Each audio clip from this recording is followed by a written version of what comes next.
ಎಲ್ಲರಿಗೂ ಕರ್ತನಾದ ಯೇಸು ಕ್ರಿಸ್ತನ ಹೆಸರಿನಲ್ಲಿ ವಂದನೆಗಳು.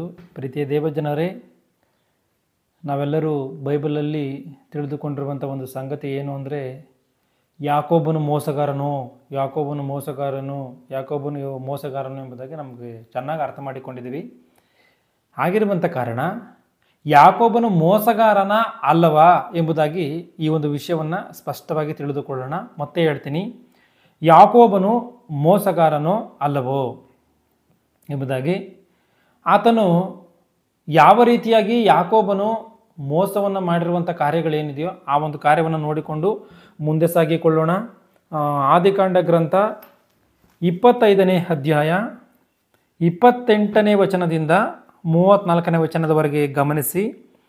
ಬೇಟೆಯ ಮಾಂಸವು ಇಸಾಕನಿಗೆ ಇಷ್ಟವಾದದರಿಂದ ಅವನು ಏಸಾವನನ್ನು ಪ್ರೀತಿಸಿದನು, ರೆಬೆಕ್ಕಳು ಯಾಕೋಬನನ್ನು ಪ್ರೀತಿಸಿದಳು. ಏಸಾವನನ್ನು ಕಂಡ್ರೆ ಇಸಾಕನಿಗೆ ಪ್ರೀತಿ, ಈ ರೆಬೆಕ್ಕಳಿಗೆ ಯಾಕೋಬನ ಕಂಡ್ರೆ ಪ್ರೀತಿ. ಇವರಿಬ್ಬರು ಅವಳಿ ಜವಳಿ ಮಕ್ಕಳು. 29ನೇ ವಚನ. ಒಂದು ದಿನ ಯಾಕೋಬನು ಅಡಿಗೆ ಮಾಡುತ್ತಿರುವಾಗ ಏಸಾವನು ಕಾಡಿನಿಂದ ದಣಿದು ಬಂದು ಅವನಿಗೆ, ನಾನು ಬಹು ದಣಿದು ಬಂದಿದ್ದೇನೆ, ಆ ಕೆಂಪಾದ ರುಚಿ ಪದಾರ್ಥವನ್ನು ಈಗಲೇ ತಿನ್ನುವುದಕ್ಕೆ ಕೊಡಪ್ಪ ಎಂದು ಹೇಳಿದನು. ಕಾಡಿಗೆ ಹೋಗಿ ಬೇಟೆಯಾಡ್ಕೊಂಬಂದು ಒಟ್ಟಷ್ಟು ಈತನು ಯಾವಾಗಲೂ ಗುಡಾರವಾಸಿಯಾಗಿದ್ದಂಥ ಯಾಕೋಬನನ್ನು, ತನ್ನ ತಮ್ಮನನ್ನು ಕೇಳ್ತಾ ಇದ್ದಾನೆ, ನನಗೆ ಆ ಕೆಂಪಾದಂಥ ರುಚಿ ಪದಾರ್ಥವನ್ನು ನನಗೆ ಕೊಡು, ನನಗೆ ಹೊಟ್ಟೆ ಹಸ್ತಿದೆ, ನಾನು ಊಟವನ್ನು ಮಾಡಬೇಕು ಎಂಬುದಾಗಿ ಕಾಡಿನಿಂದ ದಣಿದು ಬಂದು ಈತನು ಕೇಳ್ತಾ ಇದ್ದಾನೆ. ಅದಕ್ಕೆ ಇಲ್ಲಿ ಏನಾಗಿದೆ ಅಂದರೆ, ಈ ಸಂಗತಿಯಿಂದ ಏಸಾವನಿಗೆ ಎದೋಮ್ ಎಂದು ಹೆಸರಾಯಿತು. ಯಾಕೋಬನು ಅವನಿಗೆ, ನೀನು ಮೊದಲು ನಿನ್ನ ಚೊಚ್ಚಲತನದ ಹಕ್ಕನ್ನು ನನಗೆ ಮಾರಿಬಿಡು ಅನ್ನಲು ಏಸಾವನು, ಆಗಲಿ ನನ್ನಂಥ ಸಾಯುವವನಿಗೆ ಚೊಚ್ಚಲತನದಿಂದ ಪ್ರಯೋಜನವೇನು? ಇಲ್ಲಿ ಗಮನಿಸಬೇಕು, ಮೊದಲು ನಿನ್ನ ಚೊಚ್ಚಲತನದ ಹಕ್ಕನ್ನು, ಹಿರಿತನದ ಹಕ್ಕು ಏನಿದೆಯೋ ಅದನ್ನು ನನಗೆ ಮಾರಿಬಿಡು, ಆಮೇಲೆ ನಿನಗೆ ಊಟವನ್ನು ಕೊಡ್ತೀನಿ ಎಂಬುದಾಗಿ ಹೇಳ್ತಾ ಇದ್ದಾನೆ. ಆತನು ಈ ಮಾತನ್ನು ಹೇಳ್ತಿದ್ದಂಗೆ ಇಲ್ಲಿ ಏಸಾವನು ಯಾವ ರೀತಿಯಾಗಿ ಅಲ್ಲಿ ಆ ಭಾವವನ್ನು ಗಮನಿಸಿ, ಮಾರಿಬಿಡು ಅನ್ನಲು ಏಸಾವನು, ಆಗಲಿ ನನ್ನಿಂತ ಸಾಯುವವನಿಗೆ ಚೊಚ್ಚಲತನದಿಂದ ಪ್ರಯೋಜನವೇನು ಅಂದನು. ಅಂದರೆ ಈ ಚೊಚ್ಚಲತನದ ಒಂದು ಹಕ್ಕು ಶ್ರೇಷ್ಠವಾದದ್ದಂತ ನೋಡುವಾಗ ಶ್ರೇಷ್ಠವಾದಂಥದ್ದಿದು. ಹಿರಿತನ ಎನ್ನುವಂಥದ್ದು ಶ್ರೇಷ್ಠವಾದಂಥದ್ದಿದು. ಈತನು ಏನು ಮಾಡ್ತಾ ಇದ್ದಾನೆ, ಒಂದು ವೇಳೆನೆ ಏನಪ್ಪ ಯಾಕೋಬು ನಿನ್ನ ತಮ್ಮ, ಇದು ಹಿರಿತನ ಎನ್ನುವಂಥದ್ದು, ಚೊಚ್ಚಲತನ ಎನ್ನುವಂಥದ್ದು ಶ್ರೇಷ್ಠವಾದಂಥದ್ದು, ನಾನು ಕೇಳಿದಂಥ ಒಂದು ಚಿಕ್ಕ ಊಟಕ್ಕೋಸ್ಕರವೇ ನೀನು ಸಹೋದರನಾಗಿ ನೀನು ನ್ಯಾಯವಾಗಿ ಅದನ್ನು ಕೊಡದಲ್ಲಿ ನೀನು ಈ ರೀತಿಯಾಗಿ ಮಾತಾಡ್ತಾ ಇದೆಯಾ, ಇದು ಕೇಳೋದು ತಪ್ಪು ಅಂತ ಹೇಳಿ ಈ ರೀತಿಯಾಗಿ ಆತನು ಯಾವ ಮಾತನ್ನು ಕೂಡ ಮಾತನಾಡಿಲ್ಲ. ಏಸಾವನು ಯಾವ ಮಾತನ್ನು ಕೂಡ ಮಾತನಾಡಿಲ್ಲ, ಮತ್ತೆ ವಿವಾದಗಳನ್ನು ಕೂಡ ಮಾಡಿಲ್ಲ. ಆಗಲ್ಲ ಕಣಪ್ಪ, ಈಗ ಊಟ ಕೊಡಪ್ಪ ನೋಡೋಣ ಇನ್ನೊಂದು ಟೈಮಲ್ಲಿ ಎಂಬುದಾಗಿ ಆತನು ಏನು ಕೂಡ ಹೇಳಿಲ್ಲ. ಅಲ್ಲೇನು ನಡೆದಿದೆಯೋ ಗಮನಿಸಿ. ಮಾರಿಬಿಡು ಅನ್ನಲು ಏಸಾವನು, ಆಗಲಿ ನನ್ನಂಥ ಸಾಯುವವನಿಗೆ ಚೊಚ್ಚಲತನದಿಂದ ಪ್ರಯೋಜನವೇನು ಅಂದನು. ಹೋಗಲಿ, ನನ್ನಂಥ ಸಾಯುವಂಥವನಿಗೆ ಚೊಚ್ಚಲತನದಿಂದ ಪ್ರಯೋಜನವೇನು? ಊಟ ಇಲ್ದಲೇ ನಾನು ಸಾಯ್ತಾ ಇದ್ದೀನಿ. ಒಂದು ವೇಳೆ ನನ್ನಂಥ ಸಾಯುವಂಥವನಿಗೆ ಈ ಚೊಚ್ಚಲತನದಿಂದ, ಹಿರಿತನದಿಂದ ಏನು ಪ್ರಯೋಜನ, ಏನು ಬರುತ್ತೆ ಅದರಿಂದನ? ಒಂದು ವೇಳೆ ನೀನು ಊಟ ಕೊಟ್ಟರೆ ನಾನು ಊಟ ತಿನ್ಬೋದು, ಒಂದು ವೇಳೆ ಆ ಹಿರಿತನ ಎನ್ನುವಂಥದ್ದು ನನ್ನ ಹಸಿವನ್ನು ನೀಗಿಸುತ್ತಾ? ಈ ರೀತಿಯಾಗಿ ಈತನ ಆಲೋಚನೆ ಮಾಡ್ತಾ ಇದ್ದೇನೆ. ಗಮನಿಸ್ಬೇಕಿಲ್ಲಿ. ಅಂದ್ರೆ ಆತನು ಎರಡೊಂದು ಮಾತುಗಳನ್ನು ಮಾತನಾಡಿಲ್ವಾ ಈ ಒಂದು ಚೊಚ್ಚಲತನದ ಹಕ್ಕನ್ನು ಕೊಡುವಂಥದ್ರಲ್ಲಿ? ಆತನ ಎರಡು ಮಾತನ್ನು ಮಾತಾಡೇ ಇಲ್ಲ ಆತ. ಆಗಲಿ ನನ್ನಂಥ ಸಾಯುವಂಥವನಿಗೆ ಈ ಚೊಚ್ಚಲತನದಿಂದ ಏನು ಪ್ರಯೋಜನ, ತಗೋ ಎಂಬುದಾಗಿ ಆತನು ಮಾರಿಬಿಟ್ಟಿದ್ದಾನೆ. ಅಂದರೆ ಆತನು ಕೊಟ್ಟು ಬಿಟ್ಟಿದ್ದಾನೆ. ಅಂದರೆ ಈ ಒಂದು ಪಿತೃಗಳ ಪಾರಂಪರ್ಯಾಚಾರವನ್ನು ಆತನು ನಿರ್ಲಕ್ಷ್ಯ ಮಾಡಿದಾನೆ ಅಂತ ನೋಡುವ, ನಿರ್ಲಕ್ಷ್ಯ ಮಾಡಿದ್ದಾನೆ. ಇದನ್ನು ಸ್ಪಷ್ಟವಾಗಿ ಇಲ್ಲಿ ಗಮನಿಸಬೇಕು. ಮಾರಿಬಿಡು ಅನ್ನಲು ಏಸಾವನು, ಆಗಲಿ ನನ್ನಂಥ ಸಾಯುವವನಿಗೆ ಚೊಚ್ಚಲತನದಿಂದ ಪ್ರಯೋಜನವೇನು ಅಂದನು. ಯಾಕೋಬನು ಮೊದಲು ಪ್ರಮಾಣ ಮಾಡು ಅಂದಾಗ ಏಸಾವನು ಪ್ರಮಾಣ ಮಾಡಿ ಅವನಿಗೆ ತನ್ನ ಚೊಚ್ಚಲತನದ ಹಕ್ಕನ್ನು ಕೊಟ್ಟು ಬಿಟ್ಟನು. ಯಾಕೋಬನ ಅಷ್ಟಕ್ಕೆ ಬಿಡ್ತಾ ಇಲ್ಲ. ಯಾಕೋಬನ ಆಗಲಿ ನನ್ನ ಚೊಚ್ಚಲತನದಿಂದ ಏನು ಪ್ರಯೋಜನ, ತಗೋ ಹೋಗು ಅಂತ ಹೇಳಿ ಹೇಳ್ತಿದ್ದಂಗೆ ಯಾಕೋಬನ ಸುಮ್ಮನೆ ಆಗ್ತಾ ಇಲ್ಲ. ಮೊದಲು ಪ್ರಮಾಣ ಮಾಡೋದೇನು ಎಂಬುದಾಗಿ ಹೇಳ್ತಾ ಇದ್ದಾನೆ.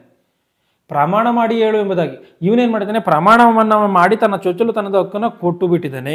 ಆಗ ಯಾಕೋಬನು ಏಸಾವನಿಗೆ ರೊಟ್ಟಿಯನ್ನು ಅಲಸಂದಿ ಗುಗ್ಗರಿಯನ್ನು ಕೊಟ್ಟನು. ಏಸಾವನು ತಿಂದು ಕುಡಿದು ಎದ್ದು ಹೋದನು. ಏಸಾವನು ಏನು ಮಾಡಿದ್ದಾನೆ, ತಿಂದು ಕುಡಿದು ಅದನ್ನು ಎದ್ದು ಹೋಗಿದ್ದಾನೆ. ಹೀಗೆ ಅವನು ತನ್ನ ಚೊಚ್ಚಲತನದ ಹಕ್ಕನ್ನು ತಾತ್ಸಾರ ಮಾಡಿದನು. ದೇವರ ಗ್ರಂಥದಲ್ಲಿ ದೇವರು ಬರೆಸಿರುವಂಥ ಮಾತು ಏನು ಅಂತ ಹೇಳಿ ನೋಡಿದ್ರೆ, ಹೀಗೆ ಅವನು ತನ್ನ ಚೊಚ್ಚಲುತನವನ್ನು ತಾತ್ಸಾರ ಮಾಡಿದನು ಎಂಬುದಾಗಿ. ತಾತ್ಸಾರ ಮಾಡಿದನು. ತಾತ್ಸಾರ ಮಾಡಬಾರ್ದಾಗಿತ್ತಾ? ತಾತ್ಸಾರ ಮಾಡಬಾರ್ದಾಗಿತ್ತು ಅಂತಲೇ ಈ ಮಾತಿನ ಅರ್ಥ. ತಾತ್ಸಾರ ಮಾಡಿದನೇ ಎಂಬುದಾಗಿ ಇದೆ ಅಂತಂದ್ರೆ ತಾತ್ಸಾರ ಮಾಡಬಾರ್ದಾಯ್ತು, ತಾತ್ಸಾರ ಮಾಡ್ಬೋದಾಗಿತ್ತು ಎನ್ನುವಂಥದ್ದು ಈ ಮಾತಿನ ಅರ್ಥ ಆಗಿರುವಂಥ ಕಾರಣ ಇವನು ಒಂದು ವೇಳೆ ದೇವಲೋಕದಲ್ಲಿ ತಪ್ಪನ್ನು ಮಾಡಿದಂಥ ರೀತಿಯಲ್ಲಿ ಕಾಣ್ತಾ ಇದ್ದಾನೆ. ಯಾಕಂದರೆ ದೇವರು ಇದನ್ನು ಈ ರೀತಿಯಾಗಿ ಬರೆಸ್ತಾ ಇದ್ದಾರೆ ಅಂತಂದರೆ ಇವನು ತಪ್ಪು, ಏಸಾವನು ತಪ್ಪು ಮಾಡಿದಂಥ ರೀತಿಯಲ್ಲಿ, ಅಂದರೆ ಅವನು ತನ್ನ ಚೊಚ್ಚಲುತನದ ಹಕ್ಕನ್ನು ಕೊಡಬಾರ್ದಾಗಿತ್ತು ಎನ್ನುವಂಥ ರೀತಿಯಲ್ಲಿ ಇಲ್ಲಿ ಒಂಥರ ಅನುಮಾನದ ರೀತಿಯಲ್ಲಿ ಕಾಣುತ್ತೆ. ದೇವರು ಆ ರೀತಿಯಾಗಿ ಬರೆಸ್ತಂಥ ರೀತಿಯಲ್ಲಿ ಕಾಣುತ್ತೆ. ಯಾಕೆಂದರೆ ಚೊಚ್ಚಲುತನದ ಹಕ್ಕು ಶ್ರೇಷ್ಠವಾದಂಥದ್ದು. ಯಾಕೆಂದರೆ ಈಗ ಕೀರ್ತನೆಗಳು 127:2 ಏನು ಹೇಳುತ್ತೆ? ಪುತ್ರ ಸಂತಾನವು ಯೆಹೋವನಿಂದ ಬಂದ ಸ್ವಾಸ್ಥ್ಯವು ಗರ್ಭಫಲವು ಆತನ ಬಹುಮಾನವೆಂಬುದಾಗಿದೆ. ಅಂದರೆ ಯಾರು ಮೊದಲು ಹುಟ್ಟಬೇಕು, ಯಾರು ಕಡೆಯಲ್ಲಿ ಹುಟ್ಟಬೇಕು, ಎಲ್ಲ ತೀರ್ಮಾನವು ಕೂಡ ದೇವರಿಂದಲೇ ಆಗಿರ್ತದೆ. ಆಗಿರುವಂಥ ಕಾರಣ ಅವುಗಳನ್ನೆಲ್ಲ ನಿರ್ಲಕ್ಷ್ಯ ಮಾಡಬಾರ್ದು ಅಂತ ಅನ್ನೋದು, ನಿರ್ಲಕ್ಷ್ಯ ಮಾಡಬಾರ್ದು. ಆದರೆ ಈತ ನಿರ್ಲಕ್ಷ್ಯ ಮಾಡಿದಾನೆ. ಯೆಹೋವನು ನೇಮಿಸಿದ ಕೆಲಸದಲ್ಲಿ ಆಲಸ್ಯಗಾರನು ಶಾಪಗ್ರಸ್ತನಾಗಲಿ ಎಂಬುದಾಗಿ ಯೆರೆಮೀಯ 48:10 ಇದೆ. ಅಂದ್ರೆ ದೇವರು ಇದನ್ನೆಲ್ಲವನ್ನು ನೇಮಕ ಮಾಡಿದ ತಾತ್ಸಾರ ಮಾಡಿದಾನ. ನೋಡುವಾಗ ಇದನ್ನು ತಾತ್ಸಾರ ಮಾಡಿದ್ದಾನೆ. ಯಾರು? ಏಸಾವನು ತಾತ್ಸಾರ ಮಾಡಿದ್ದಾನೆ. ಇದನ್ನು ಸ್ಪಷ್ಟವಾಗಿ ಇಲ್ಲಿ ಗಮನಿಸಬೇಕು. ಮತ್ತೆ ಆದಿಕಾಂಡ ಇಲ್ಲಿ ಊಟವನ್ನು ಆತನು ಏನಕ್ಕೆ ಕೇಳಿದ್ದಾನೆ ಅಂದರೆ ದೊಡ್ಡವನಾಗಿದ್ನಲ್ಲ, ಏಸಾವನು ಅಣ್ಣನಲ್ವಾ, ತಮ್ಮನನ್ನು ಕೇಳಿದ್ದಾನೆ. ಅದರಲ್ಲಿ ಏನು ತಪ್ಪಿಲ್ಲ, ಊಟವನ್ನು ಕೇಳಿದ್ರಲ್ಲಿ ಏನು ತಪ್ಪಿಲ್ಲ. ಮತ್ತೆ ಆದಿಕಾಂಡ ಗ್ರಂಥ 27:27 ಗಮನಿಸಿ. 27:29 ವಚನವನ್ನು ಗಮನಿಸಿ. ಇಸಾಕನು ಅವನ ವಸ್ತ್ರಗಳ ವಾಸನೆಯನ್ನು ನೋಡಿದಾಗ ಅವನನ್ನು ಆಶೀರ್ವದಿಸಿದನು. ಆಗ ಆಹಾ, ನನ್ನ ಮಗನ ಸುವಾಸನೆಯು ಈ ಯೆಹೋವನು ಆಶೀರ್ವದಿಸಿದ ಹೊಲದ ಸುವಾಸನೆಯಂತಿರುವುದು.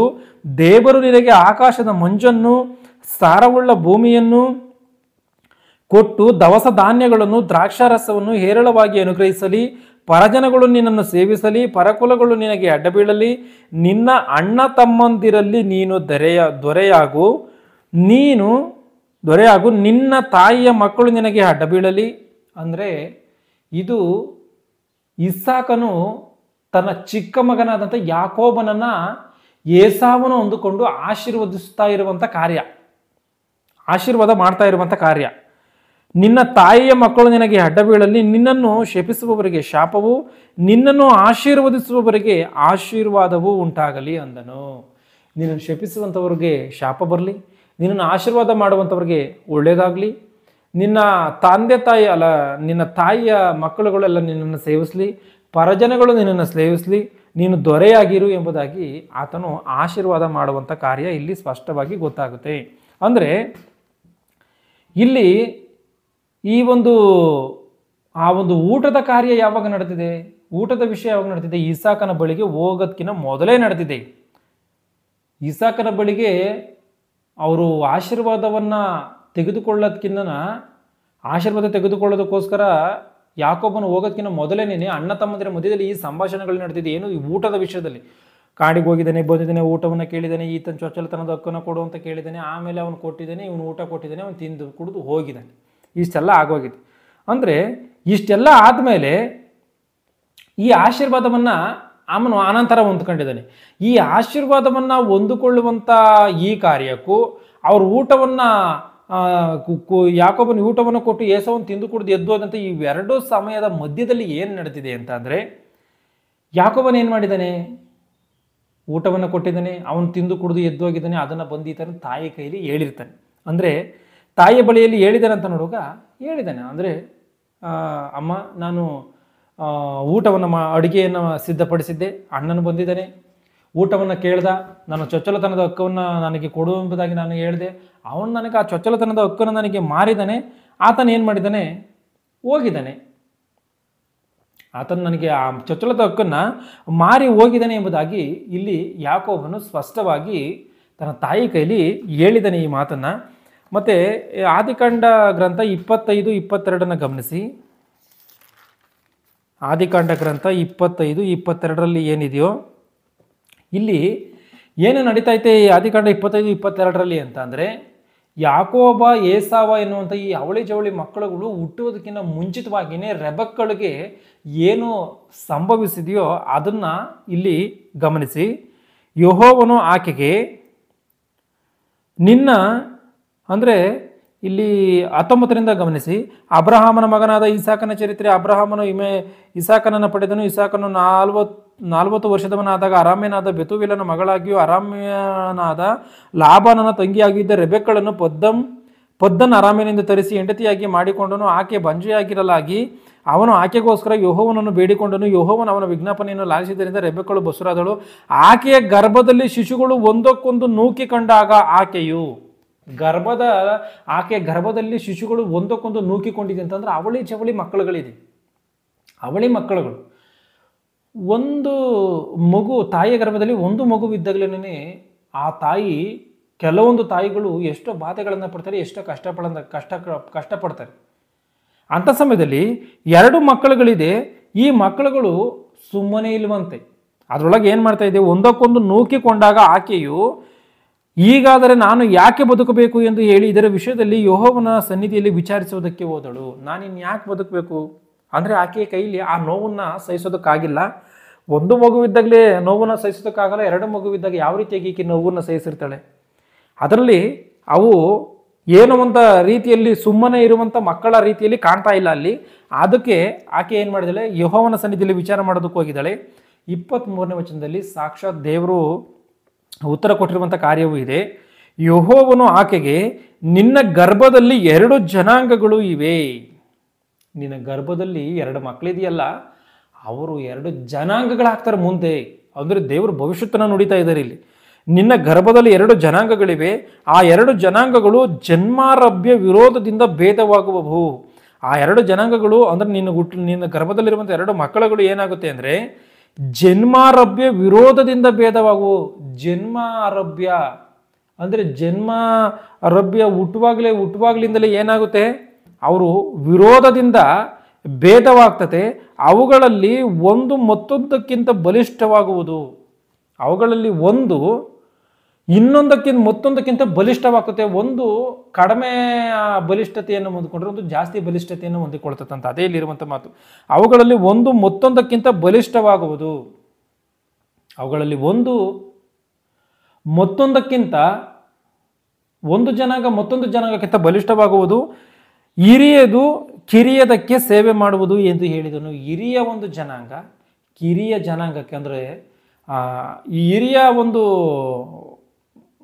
ಜನಾಂಗ ಅಂದರೆ ಹಿರಿಯ ಒಂದು ಮಗನೇನಿದ್ದಾನೆ ಕಿರಿ ಮಗನಿಗೆ ಚಿಕ್ಕ ಮಗನಿಗೆ ಸೇವೆ ಮಾಡ್ತಾನೆ ಎನ್ನುವಂಥದ್ದು ಈ ಮಾತಿನ ಅರ್ಥ.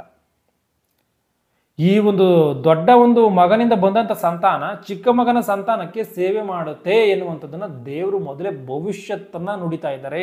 ಇದನ್ನು ಸ್ಪಷ್ಟವಾಗಿ ಗಮನಿಸಬೇಕು. ಮತ್ತೆ ಎಂದು ಹೇಳಿದನು. 24 ಆಕೆ ದಿನ ತುಂಬಿದಾಗ ಅವಳಿ ಮಕ್ಕಳನ್ನು ಎತ್ತಳು. ಮೊದಲು ಹುಟ್ಟಿದ್ದು ಕೆಂಪಾಗಿಯೂ ಮೈಮೇಲೆಲ್ಲ ಕೂದಲಿನ ವಸ್ತ್ರದಂತೆ ರೋಮವುಳ್ಳದಾಗಿಯೂ ಇತ್ತು. ಅಂದರೆ ಇಲ್ಲಿ ಏನಾಗಿದೆ, ದೇವರು ಮೊದಲೇ ಎಲ್ಲ ಕಾರ್ಯವನ್ನು ಆತನು ಏನು ಮಾಡಿದಾಳೆ, ದೇವರು ಏನು ಮಾಡಿದ್ದಾರೆ ರೆಬೆಕ್ಕನ ಕೈಯಲ್ಲಿ ಇದನ್ನು ಹೇಳಿದರೆ. ಈಸಾಕನಿಗೆ ಇದು ಗೊತ್ತಿಲ್ಲ, ಇದು ಸ್ಪಷ್ಟವಾಗಿ ಗಮನಿಸಬೇಕು. ಈಸಾಕನಿಗೆ ಈ ಒಂದು ಸಂಗತಿ ಗೊತ್ತಿಲ್ಲ. ರೆಬೆಕ್ಕಳಿಗೆ ಮಾತ್ರ ದೇವರು ಈ ಕಾರ್ಯವನ್ನು ಹೇಳಿದರೆ. ವಿಚಾರಿಸೋದಕ್ಕೋಸ್ಕರ ಹೋದಾಗ 2 ಜನಾಂಗಗಳಿದೆ. ಆ ಒಂದು ಜನಾಂಗ ಈ ರೀತಿಯಾಗಿರುತ್ತೆ ಅಂತೇಳಿ ಮುಂದೆ ಏನು ನಡೆಯುತ್ತೋ ಅದನ್ನು ದೇವರು ಭವಿಷ್ಯತನ ಮೊದಲೇ ನುಡಿದಿದ್ದಾರೆ. ಅಂದರೆ ಊಟಕ್ಕೆ ಆ ಒಂದು ದೇವರ ಮಾತಿಗೆ ಅನುಸಾರವಾಗಿ ಊಟಕ್ಕೆ ಆಸೆಪಟ್ಟು ತನ್ನ ಜ್ಯೇಷ್ಠತ್ವವನ್ನು ಮಾರ್ತಾನೆ ಎನ್ನುವಂಥದ್ದು ದೇವರಿಗೆ ಮೊದಲೇ ಗೊತ್ತಾ ಅಂತ ನೋಡುವಾಗ ಮೊದಲೇ ಗೊತ್ತಿದೆ. ದೇವರಿಗೆ ಮೊದಲೇ ಗೊತ್ತಿದೆ ಏಸಾವನು ಊಟಕ್ಕೋಸ್ಕರ ಬಂದು ತನ್ನ ಚೊಚ್ಚಲತನದ ಹಕ್ಕನ್ನು ಮಾರ್ಬಿಡ್ತಾನೆ ಎಂಬುದಾಗಿ ದೇವರಿಗೆ ಮೊದಲೇ ಭವಿಷ್ಯತ್ತು ತಿಳಿದಂಥ ದೇವರು ಈ ವಿಚಾರ ಗೊತ್ತಿಲ್ವಾ? ಗೊತ್ತಿದೆ. ಆಗಿರುವಂಥ ಕಾರಣವೇ ಏನು ಮಾಡಿದ್ದಾರೆ, ಇಲ್ಲಿ ಈ ಮಾತನ್ನು ಹೇಳಿದ್ದಾರೆ. ಅದೇ ರೀತಿಯಾಗಿ ಇವರು ನಡೆದಿದ್ದಾರೆ ಅಂತ ಅದೇ ರೀತಿಯಾಗಿ ನಡೆದಿದ್ದಾರೆ. ಇದರಲ್ಲಿ ತಪ್ಪೇನಿದೆ? ದೇವರು ಯಾವ ರೀತಿಯಾಗಿ ಇವರು ಭವಿಷ್ಯತ್ತನ್ನು ನೋಡಿ ಹೇಳಿದ್ರು ಅದೇ ರೀತಿಯಾಗಿ ದೇವರ ಮಾತಿಗೆ ಅನುಸಾರವಾಗಿ ಅಲ್ಲಿ ನಡೆದಿದೆ. ಒಂದು ಜನಾಂಗಕ್ಕಿಂತ ಇನ್ನೊಂದು ಜನಾಂಗ ಬಲಿಷ್ಠವಾಗುವುದು, ಹಿರಿಯದು ಕಿರಿಯದಕ್ಕೆ ಸೇವೆ ಮಾಡುವುದು ಎಂಬುದಾಗಿ ನೋಡುವಂಥದ್ದಾದ್ರೆ ಇಲ್ಲಿ ಯಾರನ್ನ ಹೊಗಳಿ ಮಾತಾಡ್ದಂಗೆ, ಯಾಕೋಬನ ಸಂತಾನವನ್ನು ಯಾಕೋಬನ್ನೇ ಹೊಗಳಿ ಮಾತಾಡ್ದಂಗೆ ಆಗಿರುವಂಥ ಕಾರಣ ಇದರಲ್ಲಿ ಏನೋ ತಪ್ಪಿದೆ ಅಂತ ನೋಡುವಾಗ ಇಲ್ಲೇನು ತಪ್ಪಿಲ್ಲ ಎನ್ನುವಂಥದ್ದು ಸ್ಪಷ್ಟವಾಗಿ ಗೊತ್ತಾಗುತ್ತೆ. ಮತ್ತು ಆದಿಕಾಂಡ 27:6 ಗಮನಿಸಿ. ಆದಿಕಾಂಡ 27:6 ಏನಿದೆಯೋ ಏಸಾವನು ಬೇಟೆಯಾಡುವುದಕ್ಕೆ ಕಾಡಿಗೆ ಹೋಗಿದ್ದಾಗ ಇಲ್ಲಿ ಇಸಾಕನ ಏನು ಮಾಡ್ತಾನೆ ಅಂದರೆ ಏಸಾವನ ಕಂಡ್ರೆ ಪ್ರೀತಿ ಇರುತ್ತಲ್ಲ, ಅದಕ್ಕೋಸ್ಕರ ನನಗೆ ಬೇಟೆ ಮಾಂಸ ಅಂದರೆ ಇಷ್ಟ, ನನಗೆ ಬೇರೆ ವಯಸ್ಸಾಗಿ ಹೋಯಿತು, ಈ ಬೇಟೆ ಮಾಂಸವನ್ನು ನೀನು ತಂದು ಸಿದ್ಧಪಡಿಸು, ಆದರೆ ನಾನೇನು ಮಾಡ್ತೀನಿ ಅದನ್ನು ತಿಂದ್ಬಿಟ್ಟು ನಾನು ನಿನ್ನನ್ನು ಆಶೀರ್ವದಿಸ್ತೀನಿ ಎಂಬುದಾಗಿ ಏಸಾವನಿಗೆ ಹೇಳಿದಕ್ಕೆ ಏಸಾವನ್ ಏನು ಮಾಡ್ತಾನೆ, ಆ ಒಂದು ಇದನ್ನು ಬೇಟೆ ಮಾಂಸವನ್ನು ತೆಗೆದುಕೊಂಡು ಬರೋದಕ್ಕೋಸ್ಕರನ ಹೋಗ್ತಾನೆ.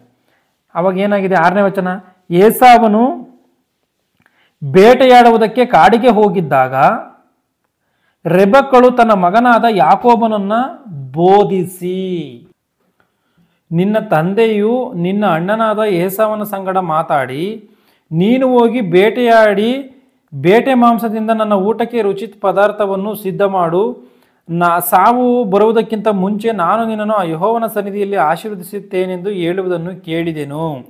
ಆದದರಿಂದ ಮಗನೇ, ನೀನು ನನ್ನ ಮಾತನ್ನು ಕಿವಿಗೊಟ್ಟು ನನ್ನಪ್ಪಣೆಯಂತೆ ಮಾಡು. ಆಡಿನ ಹಿಂಡಿಗೆ ಹೋಗಿ 2 ಒಳ್ಳೆ ಆಡಿನ ಮರಿಗಳನ್ನು ಬೇಗ ತೆಗೆದುಕೊಂಡು ಬಾ.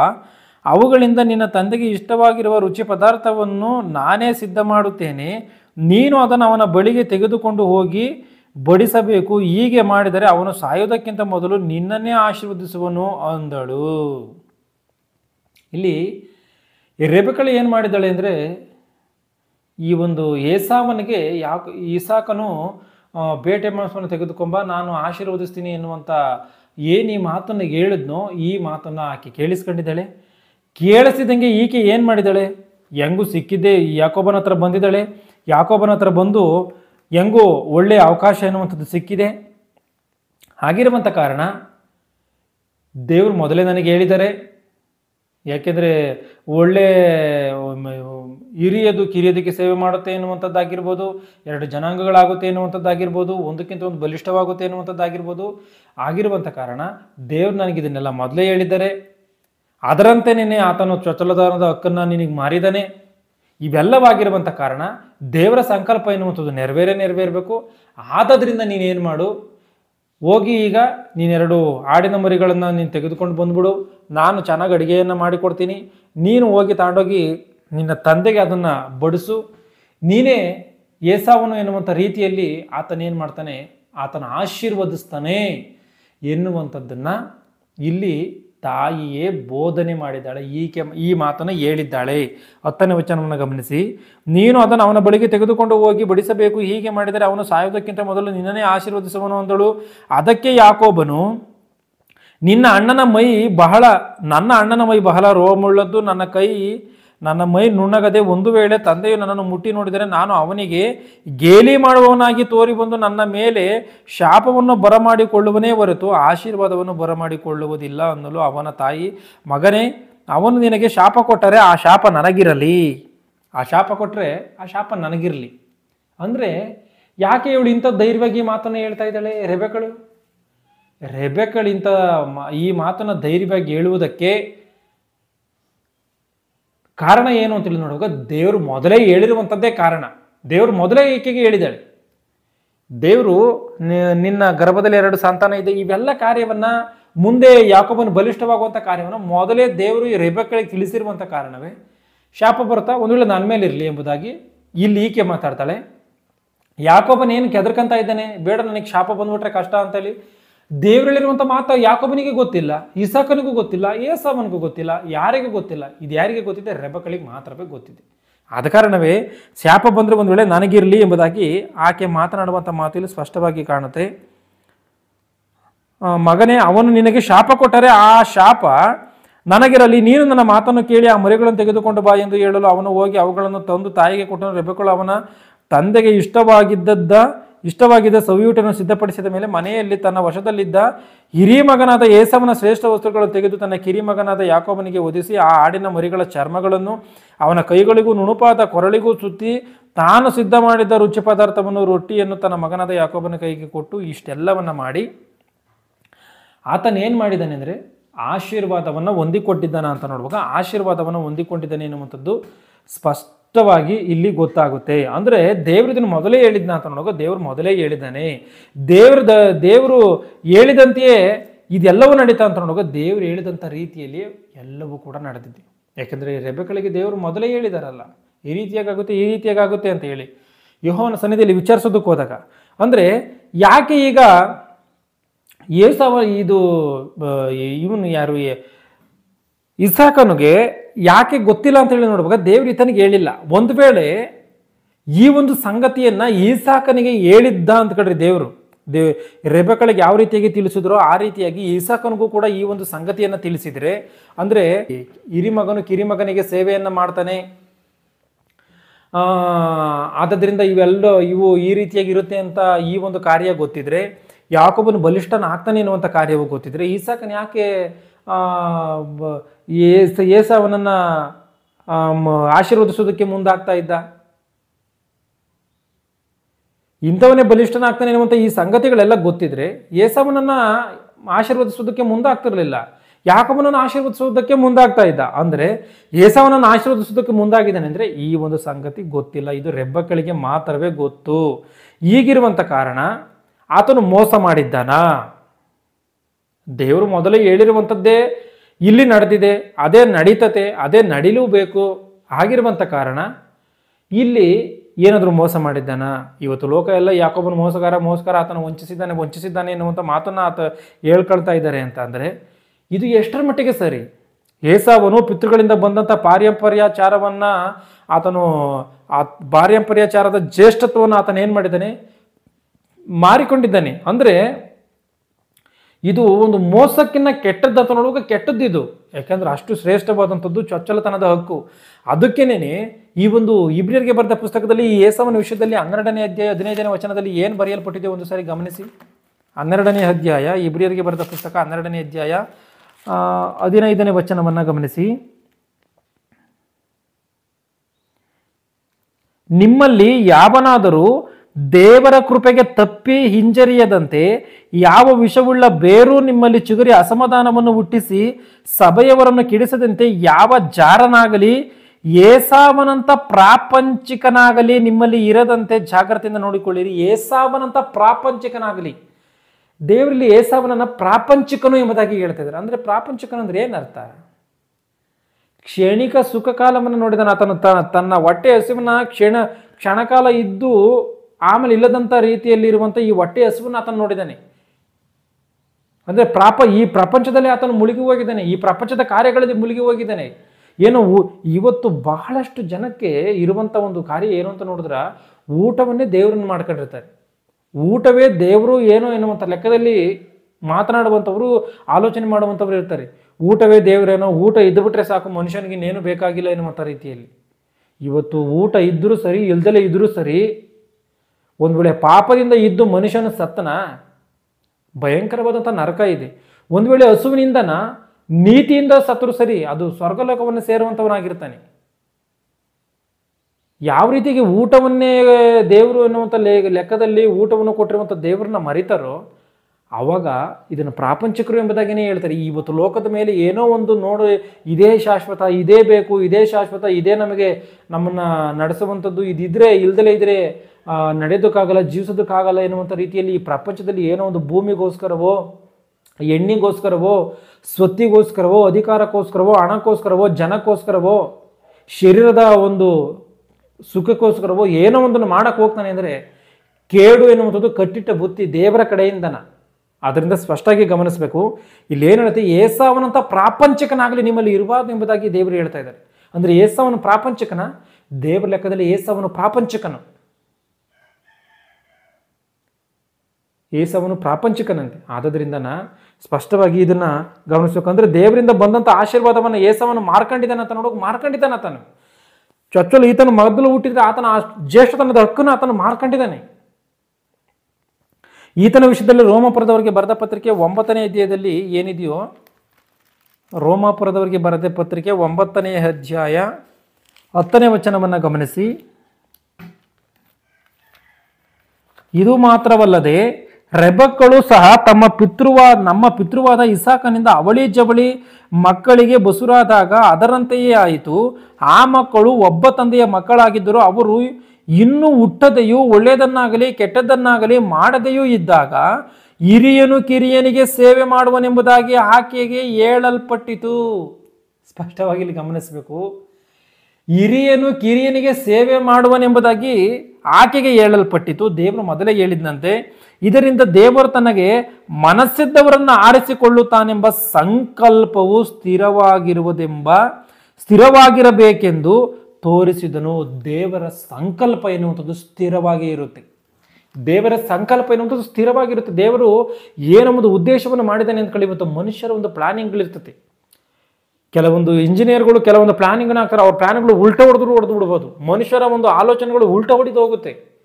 ಆದರೆ ದೇವರ ಒಂದು ಪ್ಲಾನು, ದೇವರ ಒಂದು ಸಂಕಲ್ಪ ಎನ್ನುವಂಥದ್ದು, ದೇವರ ತೀರ್ಮಾನ ಎನ್ನುವಂಥದ್ದು ಏನಿದೆಯೋ ಅದು ಬದಲಾಗದೇ ಇರುವಂಥದ್ದು. ಅದನ್ನು ತಪ್ಪಿಸೋದಕ್ಕೆ ಯಾರ ಕೈಯಿಂದಲೂ ಕೂಡ ಆಗದೇ ಇರುವಂಥದ್ದು ಇದು.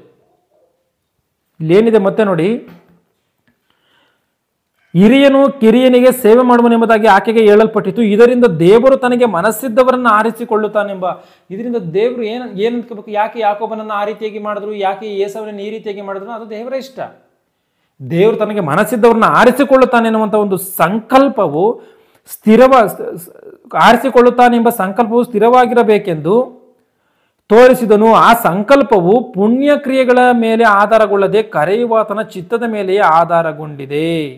ಕರೆಯುವಾತನ ಚಿತ್ತದ ಮೇಲೆ ಆಧಾರಗೊಂಡಿದೆ ಅಂತೆ, ಪುಣ್ಯ ಕ್ರಿಯೆಗಳಿಂದ ಅಲ್ಲ. ಇಲ್ಲಿ ದೇವರ ಸಂಕಲ್ಪ ಮಾಡಿದ ಮೇಲೆ ಮುಗಿದೋಯ್ತು. ಇದಕ್ಕನುಸಾರವಾಗಿ ಯಾಕೋಬನನ್ನು ಪ್ರೀತಿಸಿದನು, ಏಸಾವನನ್ನು ದ್ವೇಷಿಸಿದನು.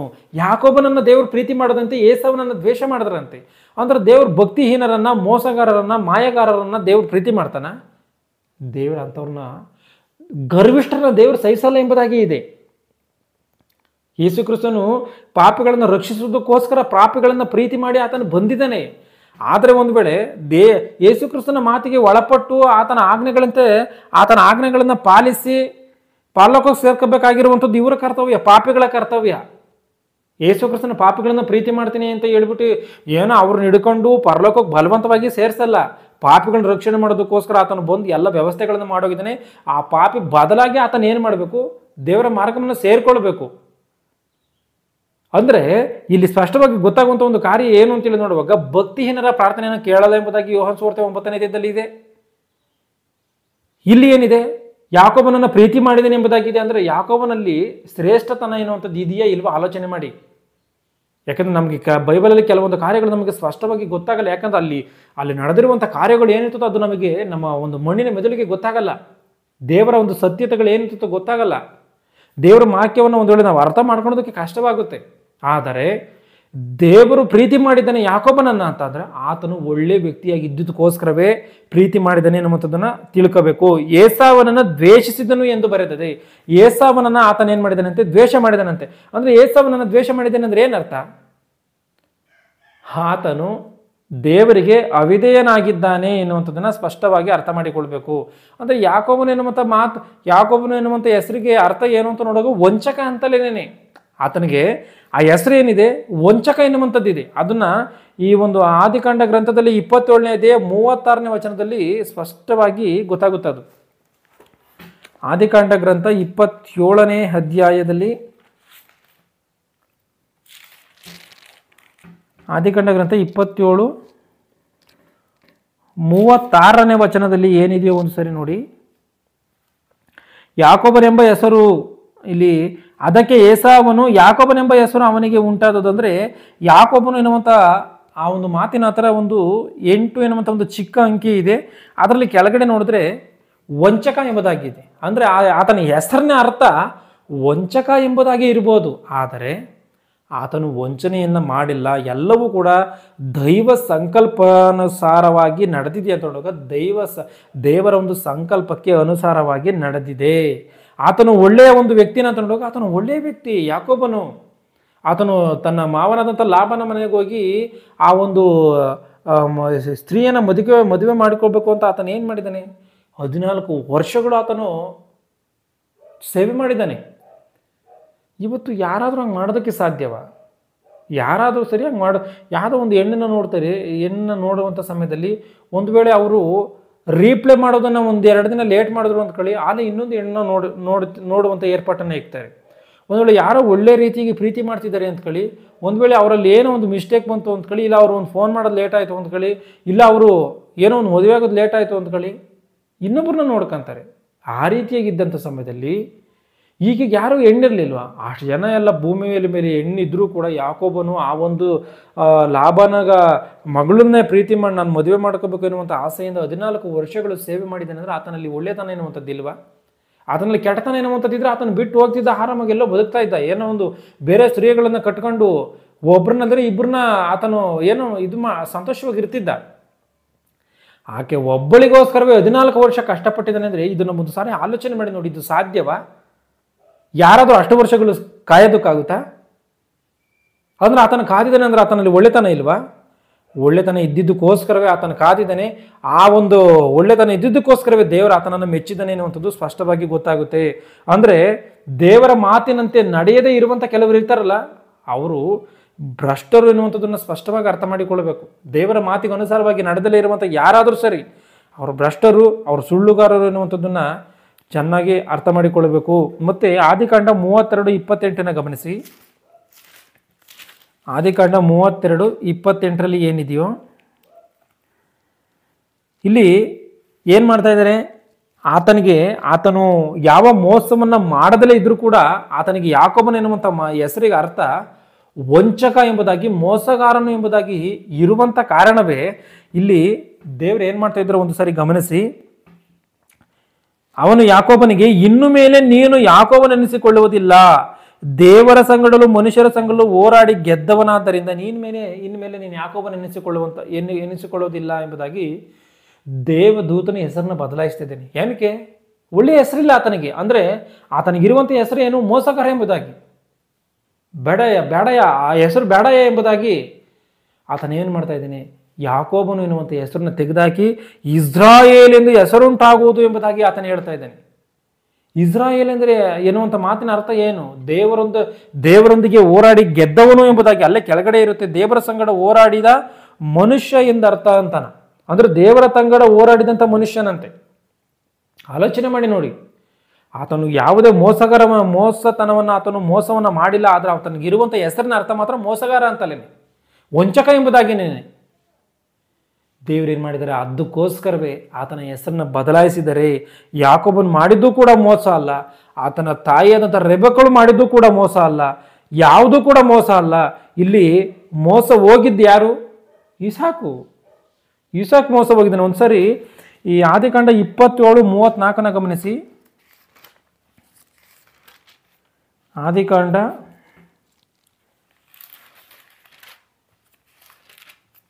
27:34 ಏನಿದೆಯೋ, ಏಸಾವನು ತನ್ನ ತಂದೆಯ ಮಾತುಗಳನ್ನು ಕೇಳಿ ಅಂದರೆ ದುಃಖಾಕ್ರಾಂತನಾಗಿ, ಅಂದರೆ ಆಶೀರ್ವಾದವನ್ನು ತೆಗೆದುಕೊಳ್ಳುವಂಥ ಉದ್ದೇಶದಿಂದ ಆತನೇನು ಮಾಡಿದ್ದಾನೆ, ಏಸಾವನು ಬಂದಿದ್ದಾನೆ ಕಾಡಿನಿಂದ ಬೇಟೆ ಮಾಂಸನ ತೆಗೆದುಕೊಂಡು, ಈತನಾಲೆ ಯಾಕೋಬನನ್ನು ಆಶೀರ್ವಾದ ಮಾಡಿ ಕಳಿಸಿದ್ದಾನೆ. ಆ ಒಂದು ಸಮಯದಲ್ಲಿ ಏಸಾವನು ಏನು ಮಾತಾಡ್ತಾ ಇದ್ದಾನೆ ಗಮನಿಸಿ. ಏಸಾವನು ತನ್ನ ತಂದೆಯ ಮಾತುಗಳನ್ನು ಕೇಳಿದಾಗ ದುಃಖಕ್ರಾಂತನಾಗಿ ಬಹಳ ಅಳುತ್ತಾ, ಅಪ್ಪ ತಂದೆಯ ನನ್ನನ್ನು ಸಹ ಆಶೀರ್ವದಿಸಿ ಎಂದು ಬೇಡಿಕೊಳ್ಳಲು ಇಸಾಕನು, ನಿನ್ನ ತಮ್ಮನು ಮೋಸದಿಂದ ಬಂದು ನಿನಗಾಗಬೇಕಾದ ಆಶೀರ್ವಾದವನ್ನು ಪಡಕೊಂಡನು ಅಂದನು. ಮೋಸದಿಂದ ಬಂದಿದ್ದಾನೆ ಎಂಬುದಾಗಿ ಈತನು ಹೇಳ್ತಾ ಇದ್ದಾನೆ. ಮೋಸ ಹೋಗಿರುವಂಥದ್ದು ಈತನು ಯಾವ ರೀತಿಯಾಗಿ ಮೋಸ ಹೋಗಿದ್ದಾನೋ ಅದು ಮುಂದೆ ಹೇಳ್ತೀನಿ. ಅದಕ್ಕೆ ಏಸಾವನು, ಯಾಕೋಬನೆಂಬ ಹೆಸರು ಅವನಿಗೆ ಉಂಟಾದದ್ದು ನ್ಯಾಯವಲ್ಲವೋ ಎಂದು, ಯಾಕೋಬನ ಎನ್ನುವಂಥ ಹೆಸರು ಅವನಿಗೆ ಉಂಟುವಾದಂಥದ್ದು ನ್ಯಾಯ ಅಲ್ಲ, ಅವನು ಮೋಸಗಾರ ಎನ್ನುವಂಥ ಹೆಸರು ಅವನಿಗೆ ಬಂದಿದ್ದವನು ನಿಜ ಅಲ್ವಾ, ನ್ಯಾಯವಾಗಿ ಬಂದಿದೆಯಲ್ಲ ಅಂತ ಹೇಳಿ ಏಸಾವನು ಹೇಳ್ತಾ ಇದ್ದಾನೆ. ಯಾಕೆ? 2 ಸಾರಿ ನನ್ನನ್ನು ವಂಚಿಸಿದ್ದಾನೆ, ಹಿಂದೆ ನನ್ನ ಚೊಚ್ಚಲತನದ ಹಕ್ಕನ್ನು ಅಪಹರಿಸಿದನು, ಈಗ ಬಂದು ನನಗಾಗಬೇಕಾಗಿದ್ದ ಆಶೀರ್ವಾದವನ್ನು ತೆಗೆದುಕೊಂಡಿದ್ದಾನೆ ಎಂದು ಹೇಳಿ ತನ್ನ ತಂದೆಯನ್ನು, ನನಗೋಸ್ಕರವೂ ನಿನ್ನಲ್ಲಿ ಆಶೀರ್ವಾದವಿಲ್ಲವೋ ಎಂದು ಕೇಳಲು ಇಸಾಕನು, ನನ್ನ ಮಗನೇ, ಅವನನ್ನು ನಿನ್ನ ದೊರೆಯನ್ನಾಗಿ ನೇಮಿಸಿದ್ದೇನೆ, ನಿನ್ನ ಅಣ್ಣ ತಮ್ಮಂದಿರನ್ನು ಅವನಿಗೆ ಸೇವಕರನ್ನಾಗಿ ಕೊಟ್ಟಿದ್ದೇನೆ. ಅಂದರೆ ಇಲ್ಲಿ ಆತನು ಬಂದು ನನಗೆ ಆಶೀರ್ವಾದ ಇಲ್ಲ ಎಂಬುದಾಗಿ ಆತನು ಗೋಳಿಡುವಂಥದ್ದು ಸ್ಪಷ್ಟವಾಗಿ ಕಾಣುತ್ತೆ. ಇಲ್ಲಿ ಏನು ಇಸಾಕನು ಮೋಸ ಹೋಗಿದ್ದಾನೆ ಅಂತ ಅಂದರೆ, ದೇವರ ಆಲೋಚನೆಯನ್ನು ತಿಳಿಯದೆ, ಯಾರು ಸಮರ್ಥನು ಯಾರು ಅಸಮರ್ಥನು ಎನ್ನುವಂಥದ್ದನ್ನು ತಿಳಿಯದೆ, ಯಾರು ದೇವರನ್ನ ಹೆಚ್ಚಾಗಿ ಪ್ರೀತಿ ಮಾಡ್ತಾನೆ, ಯಾರು ದೇವರನ್ನ ಕಡಿಮೆಯಾಗಿ ಪ್ರೀತಿ ಮಾಡ್ತಾನೆ ಎನ್ನುವಂಥದ್ದನ್ನು ತಿಳಿಯದೆ, ಯಾರಲ್ಲಿ ಭಕ್ತಿ ಎನ್ನುವಂಥದ್ದು ಹೆಚ್ಚಾಗಿದೆ, ಯಾರಲ್ಲಿ ಭಕ್ತಿ ಎನ್ನುವಂಥದ್ದು ಕಡಿಮೆಯಾಗಿದೆ ಎನ್ನುವಂಥದ್ದನ್ನು ತಿಳಿಯದೆ ಮನುಷ್ಯನೇನು ಮಾಡಿದ್ದಾನೆ, ಆ ಒಂದು ಇಸಾಕನೇನು ಮಾಡಿದ್ದಾನೆ, ಆತನು ಬುದ್ಧಿಹೀನನ ರೀತಿಯಲ್ಲಿ ವರ್ತಿಸಿದ್ದಾನೆ. ಅಂದರೆ ಈತನು ಏಸಾವನನ್ನೇ ಪ್ರೀತಿ ಮಾಡಿ ಆತನಿಗೆ ಆಶೀರ್ವಾದವನ್ನು ಮಾಡೋದಕ್ಕೋಸ್ಕರ ಹೋಗಿದ್ದಾನೆ. ಇದನ್ನು ಸ್ಪಷ್ಟವಾಗಿ ಅರ್ಥ ಮಾಡಿಕೊಳ್ಬೇಕು. ಅಂತ ಅಂದರೆ ಈಗ ಯಾರು ದೇವರನ್ನ ಹೆಚ್ಚಾಗಿ ಪ್ರೀತಿ ಮಾಡ್ತಾರೋ ಅವ್ರಿಗೆ ಅರ್ಹತೆ ಎನ್ನುವಂಥದ್ದಿದೆ. ಯಾರು ದೇವರನ್ನ ಹೆಚ್ಚಾಗಿ ಪ್ರೀತಿ ಮಾಡ್ತಾರೋ ಅವರಿಗೆ ಯೋಗ್ಯತೆ ಎನ್ನುವಂಥದ್ದು ಇರುತ್ತೆ. ಇವತ್ತು ನಾವು ಏನು ಮಾಡ್ತೀವಿ, ತಂದೆ ತಾಯಿಗಳು ಭೌತಿಕವಾಗಿ ಕೆಲವರು ಏನು ಮಾಡ್ತಾರೆ, ಚಿಕ್ಕ ಮಕ್ಕಳನ್ನ ಪ್ರೀತಿ ಮಾಡ್ತಾರೆ, ಇನ್ನು ಕೆಲವರು ಏನು ಮಾಡ್ತಾರೆ, ದೊಡ್ಡ ಮಕ್ಕಳನ್ನ ಪ್ರೀತಿ ಮಾಡ್ತಾರೆ. ಈ ರೀತಿಯಾಗಿ ಇರ್ತತೆ. ಆದರೆ ಅದು ಅಲ್ಲ ನ್ಯಾಯ. ನ್ಯಾಯ ಎನ್ನುವಂಥದ್ದು ಏನು ಅಂತ ಅಂದರೆ, ಯಾಕೋ ಇಸಾಕನಲ್ಲಿ ಮಾಡಬೇಕಾಗಿರುವಂಥದ್ದೇನು ಅಂತಂದರೆ, ಮಾಡಬೇಕಾಗಿದ್ದಂಥದ್ದೇನು ಅಂದರೆ, ಯಾರು ಹೆಚ್ಚಾಗಿ ಪ್ರೀತಿ ಮಾಡ್ತಾನೆ ದೇವರನ್ನ, ಯಾರು ಕಡಿಮೆಯಾಗಿ ದೇವರನ್ನ ಪ್ರೀತಿ ಮಾಡ್ತಾನೆ, ಇದನ್ನ ನೋಡಬೇಕಾಗಿತ್ತು. ಆತನು ಮೊದಲು ಹುಡ್ತಾನೋ ಆತನು ಕೊನೆ ಸತಿ ಹುಡ್ತಾನೋ ಅದು ಬಿಟ್ಬಿಡಿ, ಅದು ಲೆಕ್ಕಕ್ಕಿಲ್ಲ. ಚೊಚ್ಚಲತನದ ಹಕ್ಕು ಯಾರಿಗೆ ಬರುತ್ತೆ ಅಂತೇಳಿ ನೋಡುವಾಗ, ಯಾರು ಹೆಚ್ಚಾಗಿ ದೇವರಿಗೋಸ್ಕರ ಬದುಕ್ತಾರೋ ಅವ್ರಿಗೆ ಚೊಚ್ಚಲತನದ ಹಕ್ಕು, ಹಿರಿತನದ ಹಕ್ಕು, ಅವ್ರಿಗೆ ಶ್ರೇಷ್ಠತೆ, ಅವ್ರಿಗೆ ಯೋಗ್ಯತೆ ಎನ್ನುವಂಥದ್ದು. ಹಿರಿತನ ಎನ್ನುವಂಥದ್ದು ಮೊದಲು ಹುಟ್ಟಿದ ಮಾತ್ರಕ್ಕೆ ಬರಲ್ಲ. ದೇವರನ್ನ ಯಾರು ಹೆಚ್ಚಾಗಿ ಪ್ರೀತಿ ಮಾಡ್ತಾರೋ ಅವ್ರಿಗೆ ಆತನ ಕೊನೆಯಲ್ಲಿ ಹುಟ್ಟಿದ್ರು ಕೂಡ ಬರುತ್ತೆ. ಇದನ್ನ ಸ್ಪಷ್ಟವಾಗಿ ಒಂದು ಉದಾಹರಣೆಯನ್ನ ಗಮನಿಸಬೇಕಿಲ್ಲಿ. ಯಾಕೋಬನಿಗೆ 12 ಮಂದಿ ಮಕ್ಕಳಲ್ಲಿ 12 ಜನ ಮಕ್ಕಳು ಹುಡ್ತಾರೆ. ಅದರಲ್ಲಿ ಮೊದಲನೇ ಮಗ ಈ ರೂಬೇನನು. ಈ ರೂಬೇನನು ಏನು ಮಾಡ್ತಾನೆ, ತನ್ನ ತಾಯಿಯ ಮಂಚವನ್ನೇ ಏರ್ತಾನೆ, ಅಂತ ನೀಚ ಕೃತ್ಯವನ್ನು ನಡೆಸ್ತಾನೆ. ಎರಡನೇ ಮಗನ ಏನು ಮಾಡ್ತಾನೆ, ಸಿಮೆಯನು. ಮೂರನೇ ಮಗ ಲೇವಿ. ಈ ಲೇವಿ ಸಿಮೆಯನು ಇವರು ಏನು ಮಾಡ್ತಾರೆ, ನರಹಂತಕರಾಗ್ತಾರೆ, ಇವರು ಕೊಲೆಯನ್ನು ಮಾಡುವಂಥವ್ರಾಗಿರ್ತಾರೆ. ಅಂದರೆ ಈಗ 4ನೇ ಮಗನೇನು, ಯೂದ. ಅಂದರೆ ಜ್ಯೇಷ್ಠತ್ವ ಎನ್ನುವಂಥದ್ದು ಈತನಿಗೆ ಸಿಗ್ತಾ ಅಂತ ನೋಡುವಾಗ ಜ್ಯೇಷ್ಠತ್ವ ಎನ್ನುವಂಥದ್ದು ಈತನಿಗೆ ಸಿಗುತ್ತೆ. ಯಾವ ರೀತಿಯಾಗಿ ಈ 3 ಜನಗಳು ಹಿರಿಯರನ್ನು ಬಿಟ್ಟು ಈತನಿಗೆ ಯಾವ ರೀತಿಯಾಗಿ ಸಿಕ್ತು, ಈತನ ವ್ಯಕ್ತಿತ್ವ, ಒಬ್ಬ ಮನುಷ್ಯನ ವ್ಯಕ್ತಿತ್ವದ ಮೇಲೆ ಜ್ಯೇಷ್ಠತ್ವ. ಸ್ಪಷ್ಟವಾಗಿ ಇದನ್ನು ಅರ್ಥ ಮಾಡಿಕೊಳ್ಬೇಕಂದ್ರೆ, ಇದು ನನ್ನ ಮಾತಲ್ಲ, ದೇವರು ತೀರ್ಮಾನಿಸಿರುವಂಥ ಮಾತಿದು, ದೇವರು ಮಾಡಿರುವಂಥ ಕಾರ್ಯಗಳಿವೆಲ್ಲನ. ಅಂದರೆ ಈ ಒಂದು ಯೂದನ್ ಏನು ಮಾಡ್ತಾನೆ, ಯೋಸೇಫನನ್ನ ಕೊಲ್ಬೇಕು ಎಂಬುದಾಗಿ ಅಣ್ಣ ತಮ್ಮಂದಿರೆಲ್ಲ ನೋಡ್ತಿದ್ದಾಗ ಈತನ ಏನು ಮಾಡ್ತಾನೆ, ಬಿಡಿಸ್ತಾನೆ. ಬೇಡ ಬೇಡ ಕೊಲ್ಲುವಂಥದ್ದು ಬೇಡ, ನನ್ನ ತಮ್ಮನ ಒಂದು ವೇಳೆ ನಿಮ್ಗೆ ಇರಿಸ್ಕೊಳ್ಳೋದಕ್ಕೆ ಮನಸ್ಸಿಲ್ಲ ಅಂತಂದ್ರೆ ಯಾರಿಗಾನ ಮಾರ್ರಿ, ಆತನ ಜೀವವನ್ನು ಮಾತ್ರ ತೆಗಿಬೇಡ್ರಿ ಎಂಬುದಾಗಿ. ಒಂದು ವೇಳೆ ಇವರೆಲ್ಲರೂ ಸೇರ್ಕೊಂಡು ಯೋಸೇಫನನ್ನ ಕೊಂದಿದ್ರೆ ಏನಾಗ್ತಾ ಇತ್ತು, ಇವರೆಲ್ಲರೂ ಕೂಡ ಸಾಯ್ತಾ ಇದ್ರು. ಯಾಕೆಂದ್ರೆ ಬರ ಎನ್ನುವಂಥದ್ದು ಘೋರವಾಗಿ ಬಂದಿತ್ತು, ಅವ್ರಿಗೆ ಊಟ ಸಿಗ್ತಿರ್ಲಿಲ್ಲ, ಎಲ್ಲರೂ ಕೂಡ ಸಾಯ್ತಾ ಇದ್ರು. ಆದರೆ ಅವನು ಜೀವಂತ ಉಳ್ಕೊಳ್ಳುವಂತೆ ಮಾಡಿದ್ಯಾರು, ಯೂದನು. ಅಂದ್ರೆ ದೇವರ ಲೆಕ್ಕದಲ್ಲಿ ಶ್ರೇಷ್ಠನಾದ್ನ, ಜ್ಯೇಷ್ಠತ್ವವನ್ನು ಹೊಂದಿಕೊಂಡಿದ್ದಾನೆ. ಜ್ಯೇಷ್ಠತ್ವದ ಹಕ್ಕನ್ನು ಹೊಂದಬೇಕು ಅಂತ ಅಂದ್ರೆ ಅರ್ಹತೆ ಎನ್ನುವಂಥದ್ದು ಇರಬೇಕು. ಅದಕ್ಕೂ ಕೂಡ ಅರ್ಹತೆ ಎನ್ನುವಂಥದ್ದಿದೆ. ಅದರಲ್ಲಿ ಮೋಸ ಎನ್ನುವಂಥದ್ದು ಏನೂ ಇಲ್ಲ. ಯಾಕಂದರೆ ದೇವರಿಗೋಸ್ಕರ ಯಾಕೋಬನು ಅತಿಯಾಗಿ ಬದುಕಿದ್ದಾನೆ, ಅವನು ಪ್ರೀತಿ ವಾತ್ಸಲ್ಯದಿಂದ ಕೂಡಿದಂಥವನಾಗಿದ್ದಾನೆ, ಆಶೀರ್ವಾದವನ್ನು ಹೊಂದಿಕೊಳ್ಳಲೇಬೇಕು ಎನ್ನುವಂಥ ರೀತಿಯಲ್ಲಿ ಆತನು ದೇವದೂತನ ಜೊತೆಯಲ್ಲಿ ಹೋರಾಡಿದ್ದಾನೆ, ಆತನು ಗೆದ್ದಿದ್ದಾನೆ, ಪಟ್ಟನ್ನು ಹಿಡಿದಿದ್ದಾನೆ. ಆತನು ತನ್ನ ಆ ಯುದ್ಧದ ಸಮಯದಲ್ಲಿ ಆತನಿಗೆ ಹಾನಿಯಾದರೂ ಕೂಡ ತನ್ನ ಲೆಕ್ಕಕ್ಕೆ ಇಟ್ಕೊಂಡಂಥ ರೀತಿಯಲ್ಲಿ ನನ್ನನ್ನು ಆಶೀರ್ವದಿಸು ಎಂಬುದಾಗಿ ನಿಂತಿದ್ದಾನೆ. ಅಂದರೆ ಇವೆಲ್ಲವೂ ಭಕ್ತಿ ಅಂತ ನೋಡೋಕೆ ಇವು ಭಕ್ತಿನೇ ಇವು. ಯಾಕೋಬನು ಎನ್ನುವಂಥ ಮಾತಿಗೆ ಆತನಿಗೆ ಮೋಸಗಾರ ಎನ್ನುವಂಥ ಹೆಸರು ಇದ್ದ ಮಾತ್ರಕ್ಕೆ ಆತನು ಮೋಸಗಾರನಾಗಿ ವರ್ತಿಸಿಲ್ಲ. ಸ್ಪಷ್ಟವಾಗಿದ್ದು ಅರ್ಥ ಮಾಡಿಕೊಳ್ಳಬೇಕು. ಯಾಕೆ ಅಂದರೆ ನಾವು ರೋಮಪುರದವರಿಗೆ ಬರೆದ ಪತ್ರಿಕೆ 9ನೇ ಅಧ್ಯಾಯದಲ್ಲಿ ಏನು ನೋಡ್ಕೊಂಡ್ವೋ ಅದು ಆತನ ಸಂಕಲ್ಪ. ಯಾರನ್ನ ಕಠಿಣ ಮಾಡಬೇಕಾದ್ರೂ, ಯಾರನ್ನ ಪ್ರೀತಿ ಮಾಡಬೇಕಾದ್ರೂ ಅದು ಆತನ ಸಂಕಲ್ಪ. ಇಲ್ಲಿ ದೇವ್ರು ಯಾರನ್ನ ಪ್ರೀತಿ ಮಾಡ್ತಾನೆ, ಯಾರು ತನಗೋಸ್ಕರ ಬದುಕ್ತಾರೋ ಅವ್ರನ್ನೇ ಪ್ರೀತಿ ಮಾಡ್ತಾನೆ, ಬಿಟ್ಟರೆ ಇನ್ಯಾರನ್ನು ಕೂಡ ಪ್ರೀತಿ ಮಾಡೋದು ಅನ್ನೋದನ್ನು ಸ್ಪಷ್ಟವಾಗಿ ಅರ್ಥ ಮಾಡಿಕೊಳ್ಳಬೇಕು.